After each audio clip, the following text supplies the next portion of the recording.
Hello and welcome to my first attempt at a video project in probably over a decade. Technology has changed, but some things have not, and that is white supremacy.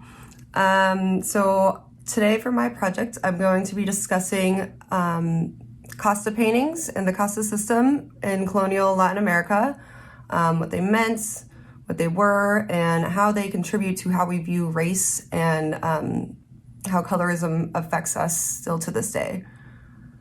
So the depictions of race and class status through 18th century Casta paintings established racial hierarchy in colonial Latin America, leading to cultural consequences that we still have to deal with. So a lot of this stems from a concept developed in 15th century Spain, which is the concept of limpieza de sangre, which is Spanish for purity of blood. This specifically refers to a person having unsullied old Christian ancestry, free of Jewish, Muslim, or anything else in there. So this concept of racial purity has always been an important thing for the Spanish, but it wasn't until 1715 when the first known Casta painting by Juan Rodriguez Juarez was made, which seems odd considering that the initial conquest by Hernan Cortez was in 1519. So why were Casta paintings not around for almost 200 years? Well, there's a couple reasons. So during this colonization, the Spanish more or less mostly just sent predominantly male soldiers to New Spain, which kind of limited their ability to keep the bloodlines pure due to lack of Spanish women. This is why we don't see Casta paintings for a while. Because initially, marriages between indigenous and Spaniards were favorable when it came to acquiring land or property. Yeah. So this is also part of why you see Hueras like Kitia from Made in Mexico be like, I'm truly Mexican, I'm a direct descendant of Moctezuma. Well, yeah, because after the Spanish conquered the Aztec Empire, so one of Moctezuma's children, who was christened Isabel by the Spanish, was seen as like a pioneer of mestizaje. So that's kind of the point. Okay, back to Casta paintings. So Casta paintings portray the complex process of mestizaje, or race mixing, among the major groups that were inhabiting the colonies. So that would be natives, Spanish, and Africans. It also depicted the expected clothing and agricultural products that are associated with each race and class. Essentially, Casta paintings were just meant to perpetuate a set of premises, social assumptions, judgments about a person's intellect, the social status of people. They basically help the colonizer to visually create a particular self-image, one that linked them with the colonized. Casta paintings are most commonly produced in sets of 16.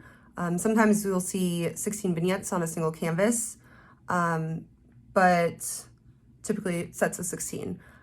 The earliest known Casta series, however, only has 10 known panels, and it's attributed to Juan Rodriguez Juarez and is estimated to be from 1725.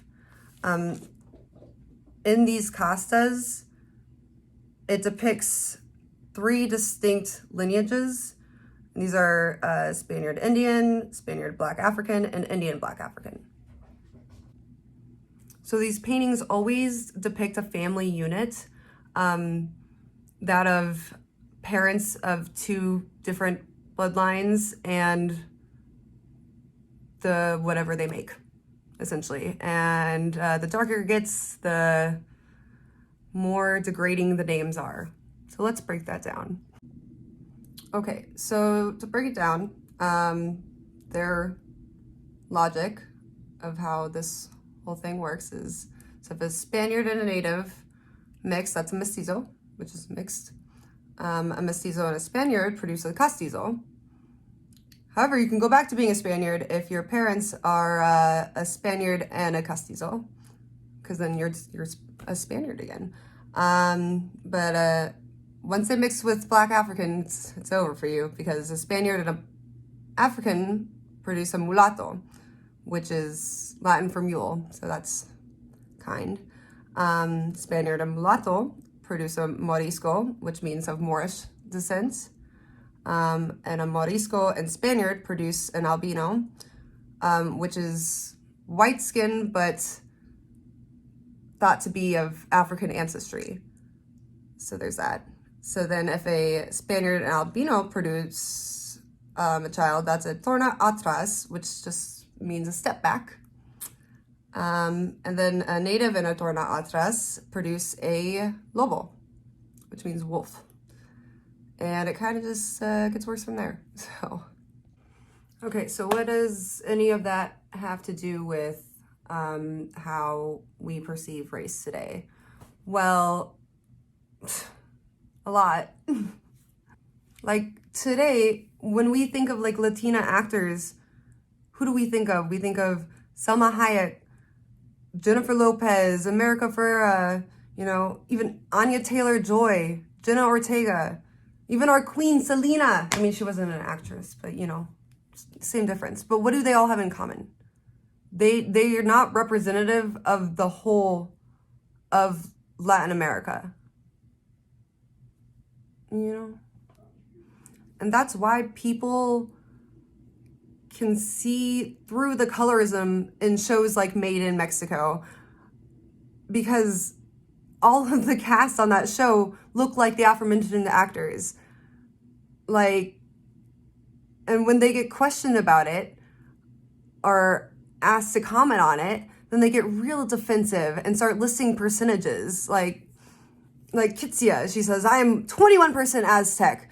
Race is in the mind of people. It's non-existent. Girl, what? Girl, what?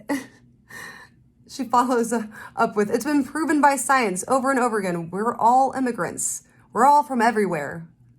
No, that doesn't make any sense. But okay, continue.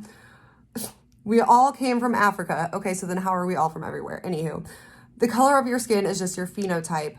I might look Irish, but my Irish percent of my blood is like 3%. I am 21% Mexica. Or Mexica, whatever. So are you 21% Aztec or Mexica? Anyway, I am a Native American. Okay, continue. I might not look the part, but when they say I look too white, that's just racism. First of all, you can't be racist against white people. I don't know if I'm going to get in trouble for saying that, but I can't. You can't. No, racism started from white people, so you can't be racist against them. Essentially, it's important to understand that race as we experience it in the Americas today was completely constructed by white European invaders. So that's about it.